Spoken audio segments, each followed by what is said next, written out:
السلام علیکم دوستو، آج ہم بات کریں گے ان بہادر اور تجربہ کار پاکستانی پائلٹس کی جنہوں نے عرب اسرائیل جنگوں میں 4 اسرائیلی طیارے مار گرائے۔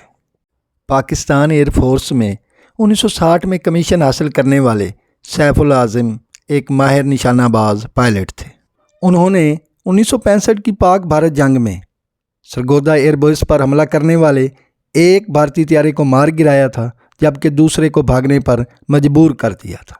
اس کے علاوہ سیالکوٹ، واگا اور قصور کے محاذوں پر دشمنوں پر بمباری کی۔ جنگ میں بہادری پر ان کو ستارہ جرأت کے اعزاز سے نوازا گیا۔ سیف العاظم کو اردن کے پائلٹس کو تربیت دینے کے لیے 1966 میں اردن بھیجا گیا۔ اسی دوران 1967 میں تیسری عرب اسرائیل جنگ چھڑ گئی، جس میں ایک طرف اسرائیل جبکہ دوسری طرف مصر، شام، اردن اور عراق پر مشتمل عرب اتحاد تھا۔ پاکستان کی طرف سے اجازت ملنے کے بعد وہ بھی اس جنگ میں شامل ہو گئے۔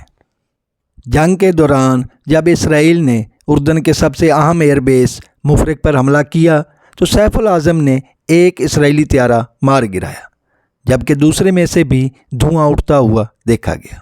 اسی طرح 2 دن بعد جب عراق کے ایک ہوائی اڈے پر اسرائیلی حملہ ہوا تو یہاں بھی سیف العاظم نے 2 اسرائیلی طیارے مار گرائے۔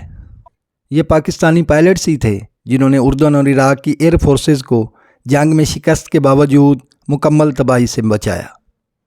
انہیں اردن کی طرف سے وسام الاستقلال اور عراق کی طرف سے نعوت الشجاع کے اعزازات سے نوازا گیا۔ اسی طرح چوتھی عرب اسرائیل جنگ میں رضاکارانہ طور پر شام اور مصر کے دفاع کے لیے جانے والے 16 پاکستانی پائلٹس میں سے ایک عبدالستار علوی بھی شامل تھے۔ شام پر حملہ آور اسرائیلی طیاروں میں سے ایک میراج طیارے کو انہوں نے مار گرایا۔ یہ واقعہ 26 اپریل 1974 کو پیش آیا۔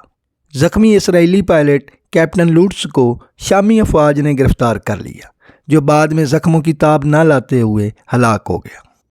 عبدالستار علوی کو شامی حکومت کی طرف سے ملک کے سب سے بڑے فوجی اعزاز سے نوازا گیا، اور اسرائیلی پائلٹ کا فلائنگ اوور آل بھی ان کو بطور جنگی ٹرافی دیا گیا، جبکہ حکومت پاکستان کی طرف سے بھی ان کو ستارہ جرأت سے نوازا گیا۔